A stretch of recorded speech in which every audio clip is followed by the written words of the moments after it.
새벽에 잘 알지 못한 분이 오셔서 우리와 함께 예배했어요.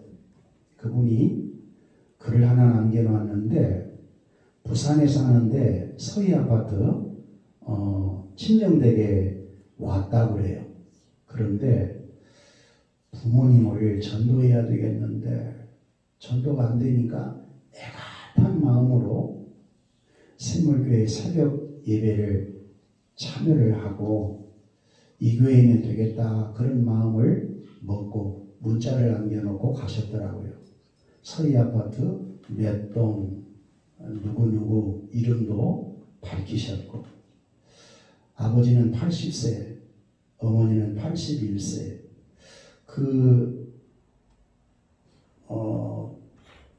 문자를 보면서 참 고맙더라고. 부모님을 구원시키기 위한 저런 열정. 여러분 같으면 어떤 교회에 가서 예배를 드리면서 목사님에게 전도 좀 해달라고 부탁하는 것이 쉽지 않겠지요. 그러나 그런 열정이 얼마나 하나님 앞에 귀하겠습니까? 우리도 내 가족 가운데서 아직도 구원받지 못한 자가 있다면 이제 구원은 하나님의 주권에 있습니다. 우리가 할 수 있는 일은 증인은 할 수 있잖아요. 할렐루야. 어떻게 쓰든지 복음을 들을 수 있는 기회는 드려야 되지 않겠습니까? 그런 우리 모두가 되었으면 좋겠습니다. 수요일 밤에는 우리 시편을 묵상하는데 시편은 하나님에 대한 찬양사라고 했습니다. 특별히 하나님의 속성 가운데에 하나님은 전능하신 하나님. 이걸 여러분들이 항상 여호와여 할 때는 여호와는 전능하시다는 것을 늘 기억을 하셔야 돼요. 이분은 창조주시다. 그리고 그분은 성실하시다. 약속대로 반드시 성취하시는 분이시다. 그래서 하나님의 사역을 통하여서 드러나는 그 속성을 보고 하나님을 찬양하는데 시편은 하나님의 성실하심, 하나님은 말씀대로 행동하시는 분, 그렇게 생각하시고 이제 시편을 우리가 묵상해 왔습니다. 시편 120편부터 134편까지는 성전에 올라가면서 부르는 노래라고 되어 있어요. 부제가 그렇게 되어 있어요. 여러분 성경책 보면 그 옆에 성전에 올라가는 노래라고 되어 있지요. 오늘 130편은 성전에 올라가면서 부르는 노래인데 백성을 죄악에서 구속하신 여호와의 은총을 찬양하는 시예요. 백성들의 죄악에서 구속하신 여호와의 은총을 찬양하는 것입니다. 그럼 우리 여러분도 죄악에서 구속의 은혜를 입었다면 오늘 예배당에 나올 때 이와 같은 마음을 갖고 하나님을 찬양하면서 나온다면 얼마나 좋겠습니까? 하나님께 예배를 드리러 나갈 때에 감동이 되어서 찬양하면서 나온다면 복이 여러분에게 있지요. 할렐루야. 자, 그러면 130편 1절 한번 읽어봅시다. 1절 다 같이 시작. 여호와여 내가 깊은 곳에서 주께 부르짖었나이다. 여러분 여호와여, 지금 1절 2절은 기도하는 내용이거든요. 기도하는데 기도의 대상을 여호와여. 여러분들이 신앙생활을 해오는 과정 속에 반드시 깊은 수렁에 빠진 것처럼 환난을 경험할 때가 있어요. 그럴 때 여러분의 기도를 들어주실 대상을 생각하는 것은 매우 중요합니다. 신앙의 대상, 나의 깊은 환난에서 건져주실 분은 누구신가? 여호와. 여호와는 스스로 계신 분. 이분은 언약하신 대로 성취하시는 전능하신 분, 신실하신 분, 주권을 갖고 계신 분, 영원하신 분, 그리고 자비로우신 분. 적어도 여호와하면 다섯 가지를 꼭 기억하고 계시면 좋아요. 전능성, 신실성, 주권성, 영원성, 그리고 자비성. 그런데 본문은 이제 하나님께 지금 기도하는데 어떤 상황 속에서 기도하느냐? 내가 깊은 곳에서 주께 부르짖었나이다. 여기 깊은 곳은 원어로 보면 깊은 바다에 빠져 있는 상황입니다. 예, 모진 환난 가운데 있는 거지요. 혼자 그 절망에서 나올 수 없는 상황, 아주 고통스러운 상황, 누가 도와주지 아니하면 나올 수 없는 그런 상황을 깊은 곳 이렇게 시적으로 표현을 했어요. 성경에도 보니까 욥이 형제들에 의해서 깊은 구렁이에 빠졌습니다. 그대로 누웠으면 죽었을 거예요. 다니엘도 사자굴에 던져졌지요. 그리고 다니엘의 세 친구 사드락, 메삭, 아벤느고도 풀무불에 던져졌어요. 그런 상황 속에 하나님을 믿는 자라면 기도가 나오지 않겠습니까? 여러분, 깊은 구렁에 빠졌을 때, 모진 환난 속에 있을 때, 고난 속에 있을 때 하나님의 백성은 기도할 수밖에 없지요. 그래서 부르짖었다. 그런데 2절에 보니까 응답이 내려지지 않는 상황입니다. 2절 다 같이 읽어봅시다. 시작. 주여 내 소리를 들으시며 나의 부르짖는 소리에 귀를 기울이소서. 주여. 이 주여라고 하는 이 말은 나의 주인이시여 여호와를 본인과 관계를 맺으면서 하나님은 나의 주인이십니다. 나를 도우실 수 있는 분이십니다. 나의 방패가 되어주시는 분이십니다. 그분을 딱 붙드신 거요. 그리고 내 소리를 들어달라. 그렇습니다.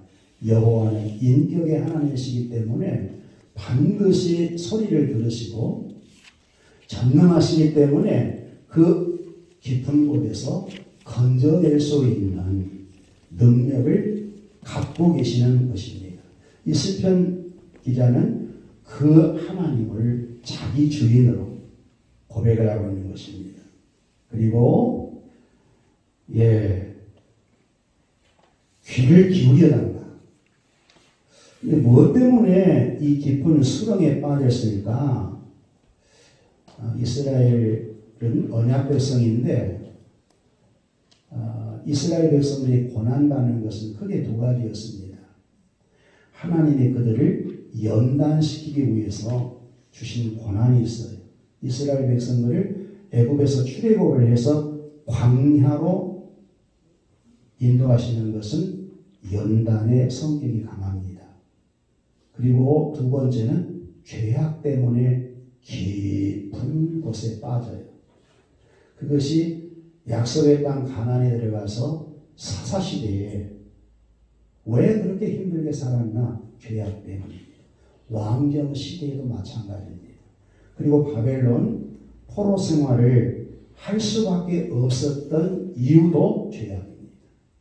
이 죄악 때문에 깊은 깊은 수렁에 빠져 있다는 겁니다. 여러분 지금도 마찬가지예요. 하나님을 떠나 사는 죄인들은 고해와 같은 이 세상에 깊은 웅덩이에 빠져 있어요.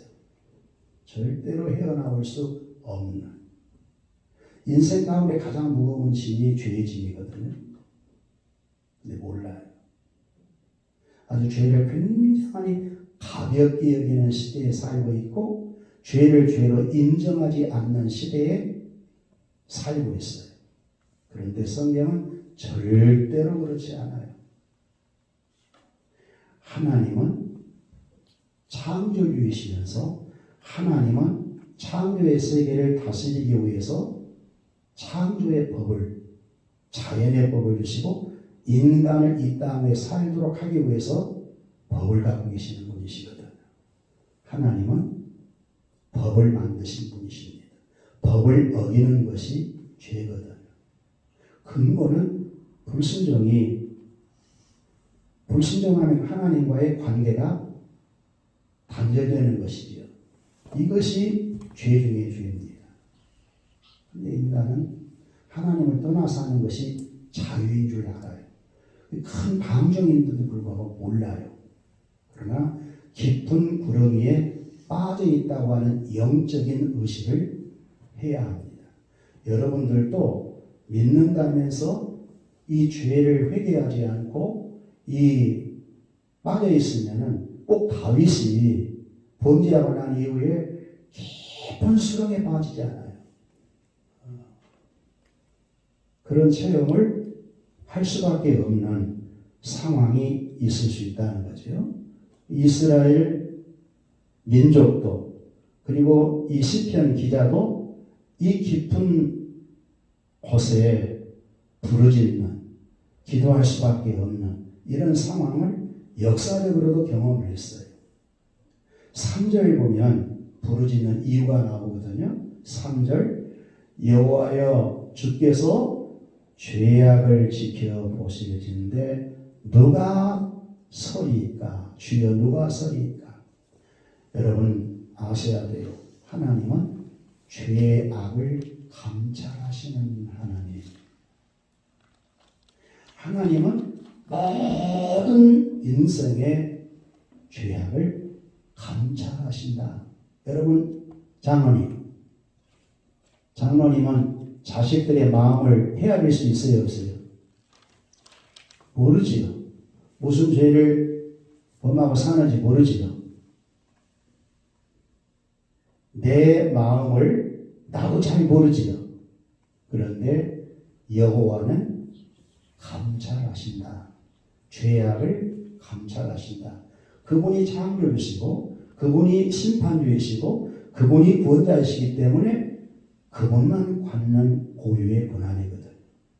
죄악을 심판하실 분은 하나님이시기 때문에 다 아셔야지요. 그런데 그분이 아는 그대로 죄악을 심판해버린다면 그분 앞에 설 자가 누가 있겠습니까? 아무도 설 자가 없어요. 다 죽어야죠. 죄의 싹은 사망이니까 다 죽어야 돼요. 다 심판받아. 저주의 삶을 살다가 다 지옥에 가야 할 겁니다. 그런데 중요한 고백은 사유하심이 그분께 있다는 것입니다. 용서하심이 그분께 있다. 이런 신앙 고백은 위대한 고백이거든요. 이 시편 기자도 지금 현재 짓는 죄로 인하여서 멸망받아야 마땅한 죄인입니다. 그렇지만 하나님은 죄악을 감찰하시고 죄를 다 아시는 분인데 죄를 회개하고 하나님께 서면 사유하심이 하나님이지 않습니까? 그 얘기입니다. 하나님은 언약 백성된 이스라엘 백성들에게 출애굽의 은혜를 입히고 시내산에 언약을 체결할 때 율법을 주었거든요. 법을 주었습니다. 이 법이 없으면 죄가 성립이 안 돼요. 십계명을 통하여서 죄의 성립을 보는 것이거든요. 그리고 그 계명을 어긴 것이 죄인데 죄를 범하면 용서받을 수 있는 길이 성전을 그들에게 주어서 제사를 드리게 한 것이거든. 이스라엘 백성들을 제사장 나라로 세우신 것은 그들이 범한 죄가 있다 할지라도 제사하면 용서해 주시는 나라라는 것. 하나님은 용서해 주시는 하나님이라는 모든 인간들이 죄를 범하며 살아갈 수밖에 없지만 죄를 회개하고 하나님을 찾으면 사유하심이 그분께 있다는 거예요. 하나님께만 사유하심이 있다는 거예요. 그러니까 우리 인간은 죄를 범하면 두려우지 말고 여호와께 나와야 한다는 것입니다. 그것이 사는 길이에요. 바로 시편 기자는 그 길을 우리에게 제시하고 있는 것입니다. 깊은 수렁에 빠진 것은 무슨 죄인인지는 몰라도 죄 때문에 깊은 수렁에 빠졌는데 죄를 인식하고 회개하고 여호와께 찾으면 사유하심이 그분께 있다. 할렐루야. 그래서 그분의 죄 용서를 받게 되면 이 죄 사함의 기분이 얼마나 큽니까? 죄악이 내 스스로 생각할 때 많다. 나는 죄인 중에서도 괴수와 같다. 이렇게 자신을 인식할수록 하나님이 죄를 용서해 주시면 그 은혜가 더 크게 느껴지는 것이거든. 그러나 나는 죄가 없어. 그렇게 생각하는 분일수록 하나님이 용서해 줬다 할지라도 은혜가 적지요. 작게 용서받았습니다. 그러나 여러분 사도 바울이 율법을 연구했던 분이고 율법에 흠결이 없는 분인데 하나님의 계명이 얼마나 철저했겠어요. 무슨 본인이 죄인 중에 괴수라고 고백할 것까지 없잖아요. 그런데 로마서를 다 읽어보면 우리 인간들은 다 하나님 앞에 전적 부패 타락한 죄인이라는 것입니다. 하나님의 계시를 받고 보니까 말씀을 받고 보니까 다 그렇더라고요. 율법을 지켜 구원받아 보려고 그렇게 힘쓰고 했었지만 안 되었어요. 그런데 부활하신 예수님을 만나고 난 이후에 죄를 회개하고 구원의 주님을 만날 때 얼마나 기쁜 감동이 있었는지, 얼마나 기쁨이 있었는지.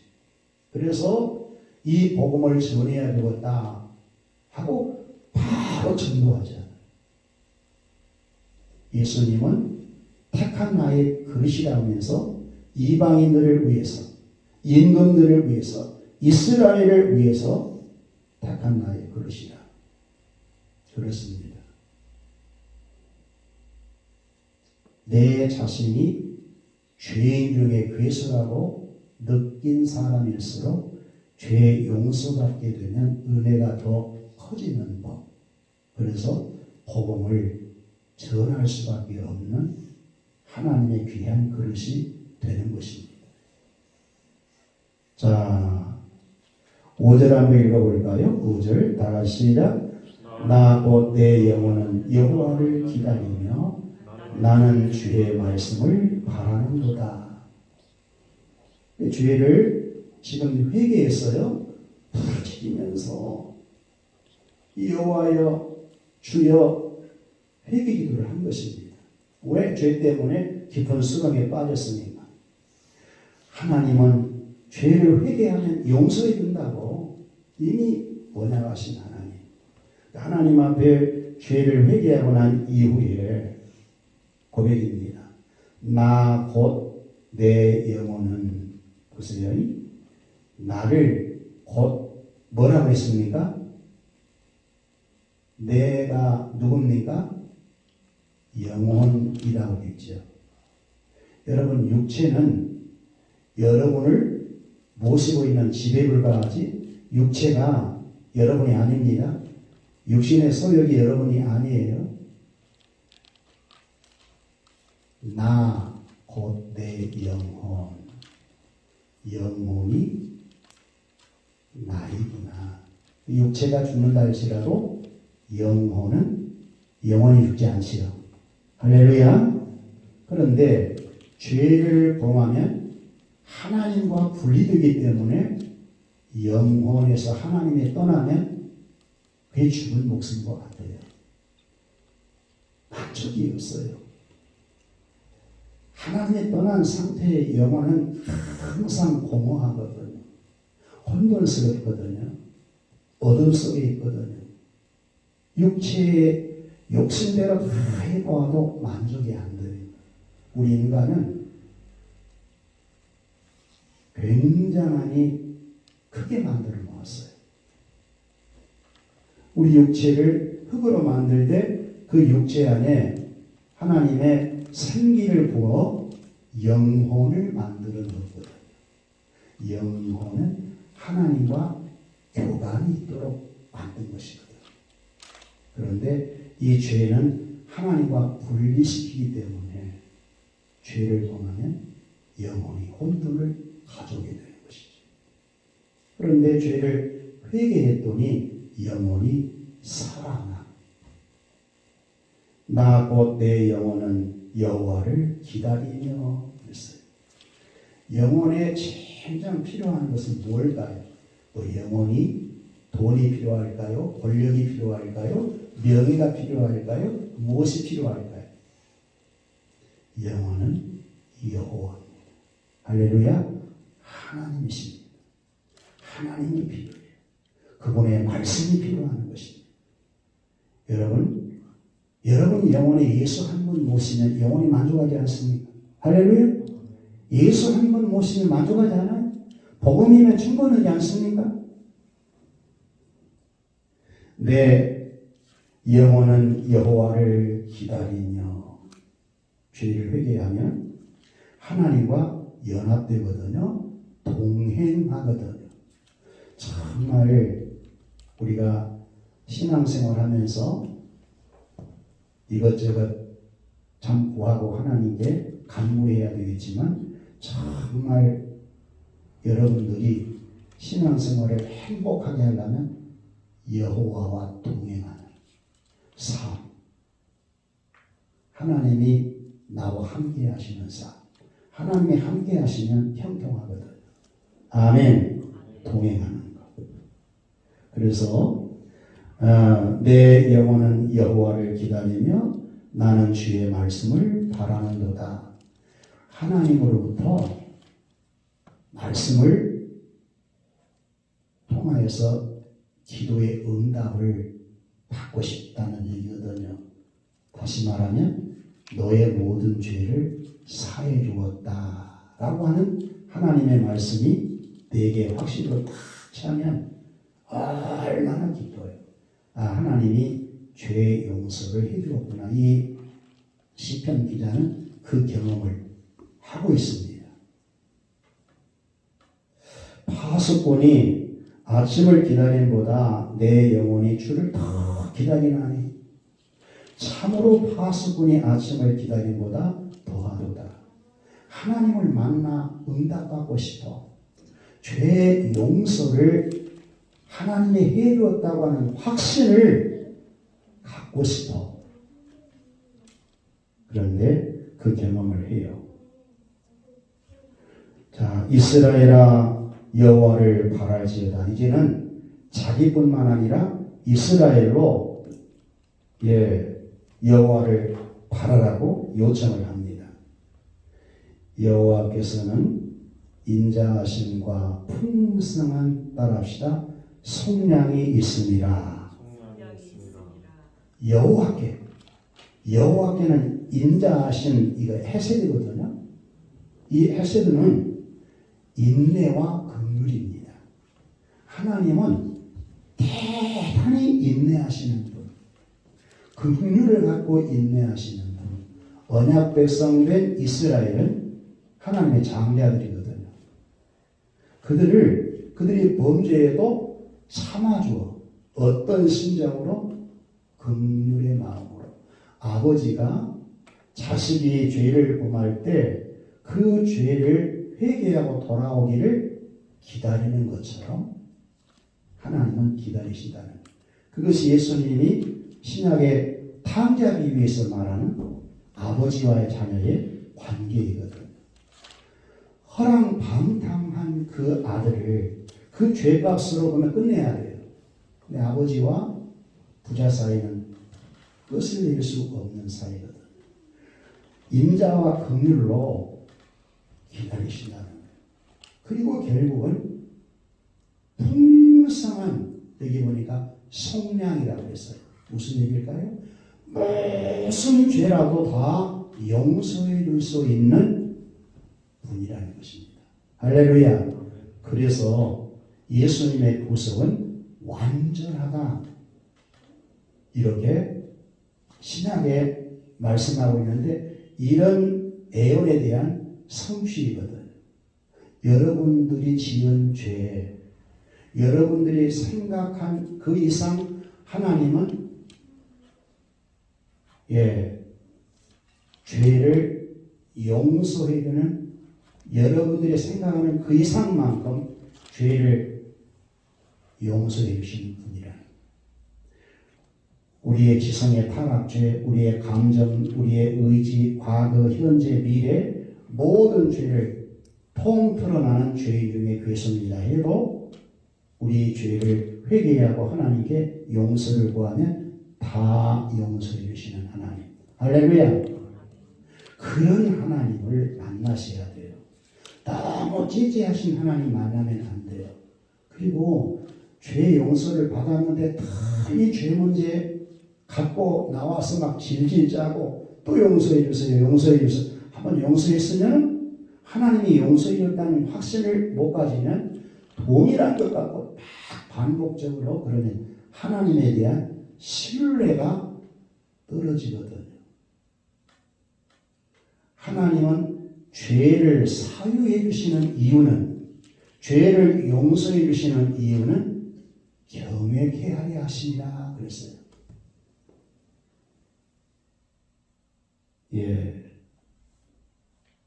4절 한번 읽어볼까요? 4절 다 같이 시작.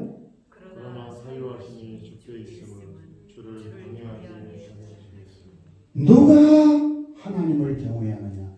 사유하심을 받는 자, 죄 용서를 받는 자, 이런 자가 하나님을 경외하게 된다는 것입니다. 경외는 뭘까요? 하나님을 두려워하면서 하나님을 공경하는 자세, 그것이 순종과 신뢰로 나오는 것이거든요. 하나님을 경외하는 것만큼 하나님께 순종해요. 그렇게 나와요. 그리고 신뢰한다는 것입니다. 여호와를 경외한다는 것은 순종과 신뢰로 경외심이 표현된다는 것입니다. 아멘. 그 구원의 은혜를 받게 되면 그러지 않습니까? 우리 시편 128편에도 여호와를 경외하며 그 길을 걷는 자마다 복이 있도다 그러지요. 할렐루야.